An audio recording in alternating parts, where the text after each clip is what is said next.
It's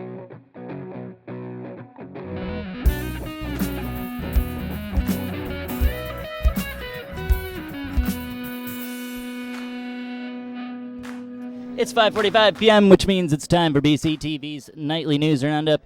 I'm tonight's host, Roland Boyden, and this is 5:45 Live, and we're going to be doing it live from Gallery Walk tonight. We've got a slew of features, including I'm very excited about our BCTV 5:45 Live recap, where we'll be talking about what's been going on this year. We're also going to find out what Peter Welsh had to say when he was in town yesterday, and a whole lot more. That's all coming up here on 5:45 Live. And remember, we do it in 15 minutes, so stick with us.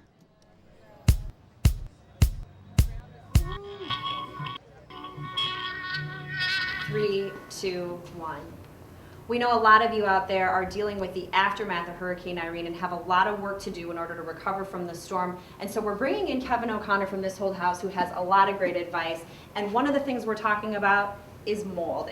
If you can simply see the mold, it can be easily wiped off, and it's a small space, you can do it yourself. If it's hidden behind the walls, if it's a very large area, or if it's actually penetrated into the wood or into the drywall, it's probably a job for a professional. Senior news correspondent Joe Bushy, who's managed to get just about all the footage you've been watching on the flood, checked in. Again, the Weather Channel's Janelle Klein and, of course, Kevin O'Connor of This Old House. He was down at the Boys and Girls Club where they were filming the next piece of their broadcast early this morning, and we've got another clip from them. Let's take a look. Hey, folks, how you doing today?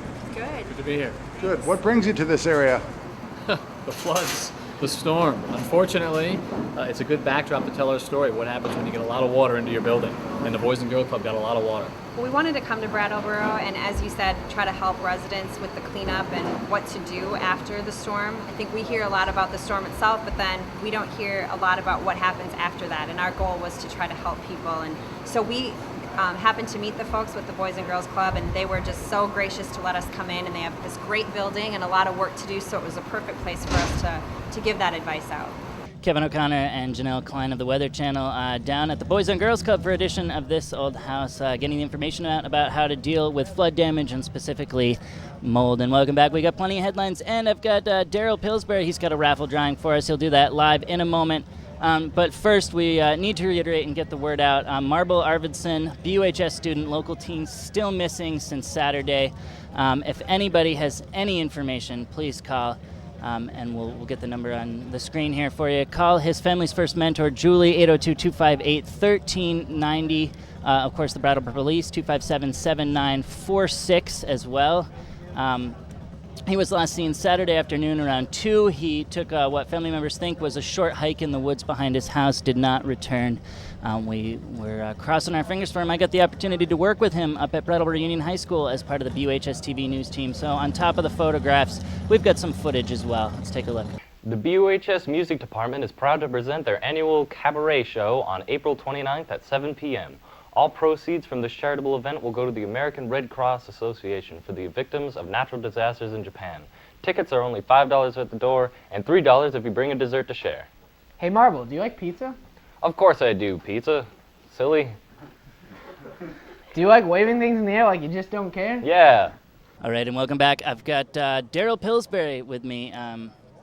And let's switch to our wide camera here. Main Street behind us. He's got a drawing for us. Daryl, I'm just going to pass the mic off to you to do your thing. All right. Well, thanks, Roland. This is really cool out here for 5:45 Live.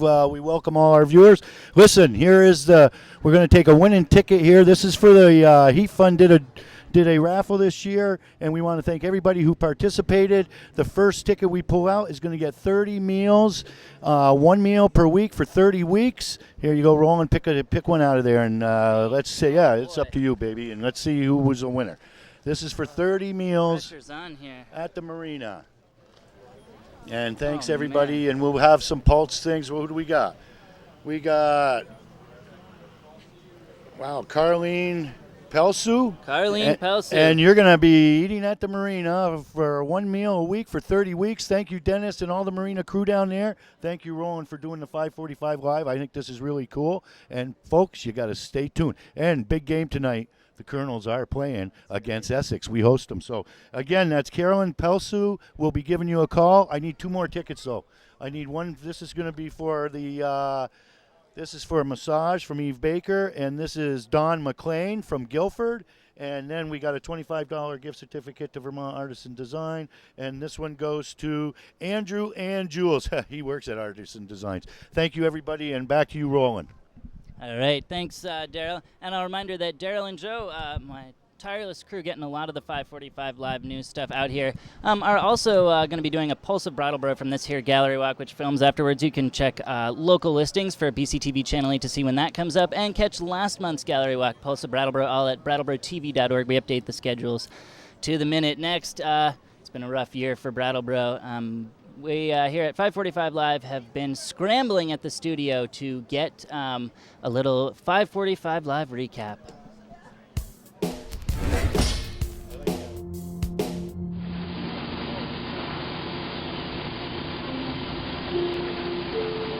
We're lucky to live in Vermont, where communities come together in tragedies to turn tragedies into opportunities.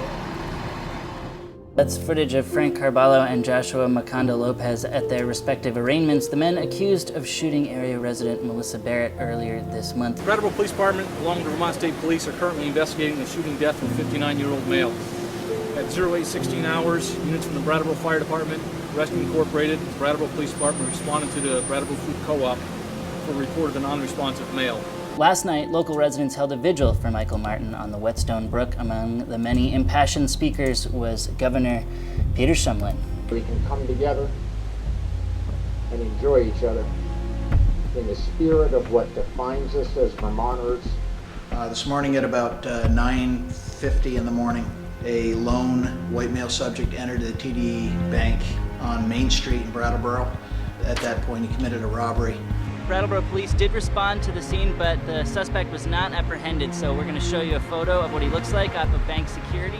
This is Brattleboro, Vermont, and the problem is this is happening throughout New England and specifically throughout the state of Vermont. This is 545 Live's Rowan Boyden with a special BCTV report.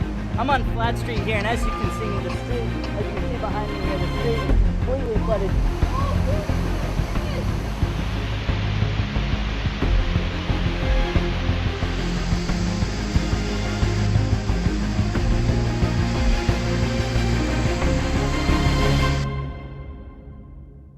Welcome back to 545 Live, our 545 Live recap. Just some of the things going on around Brattleboro. Not all good news, but BCTV's been in the thick of it. A little look at some of the footage that we've amassed. And moving on, there's rumors going on all around the country that Brattleboro has been fully demolished. So the message for the nation from local businesses, we're open and ready to go. My name is David Cadron. I am a head cashier at the Brattleboro Food Co-op, and we are open for business. Paul, I co-own the Blue Moose store and cafe in downtown Brattleboro. Hi, I'm Paul Nato from Sam's Department Store in Brattleboro, Vermont. Hi there, I'm Sally Winchester and I own Wyndham Flowers. Hi, I'm Loretta at Boomerang. Shelley. I'm Kate at Maple Leaf Music. We're on Elliott Street in Brattleboro. I'm Missy Galanis and I own Galanis Vermont Shop here on 116 Main Street in Brattleboro. I'm Callie. I work at Verde for Garden and Home. I'm Evan James from Evan James Limited here on 48 Main Street in Brattleboro. I'm Brandon from Emerson's in Brattleboro. Hi, I'm Sherry. I'm the owner of Altiplano. This is Barbara Walsh. I'm the owner of Brattleboro Bike Shop on Main Street here in Brattleboro. Salon Jackie in downtown Brattleboro, Vermont. Some designs and Gallery 2 on Main Street in Brattleboro, Vermont. The name of my store is Sleep-On Artifacts. Brilliance is open 7 days a week. We're located on 56 Elliott Street. I am Alva Chinanwin. My husband Daniel and I own Taylor for Flowers in Brattleboro. Wyndham Wines on 36 Main Street, Brattleboro. We are open. This is Everyone's Books. We are on lovely Elliott Street in the one and only Brattleboro. I'm happy to say we are open for business. We've been hit pretty hard by the recent hurricane, but we're still open, going strong. We're here. As you can see, we're open for business here. And Brattleboro invites you to please come and support us. We're very happy to be open and very busy. We're here, we're open. We would love to see you. We are open. We are open, so come on down. Come on down and shop. We are here, we are open. We'd love to see you. We are open for business. Come to Vermont and see all of our beauty. We're open. Come on and see us. We're okay, we're dry, we're warm, and we are open for business. I'm open for good.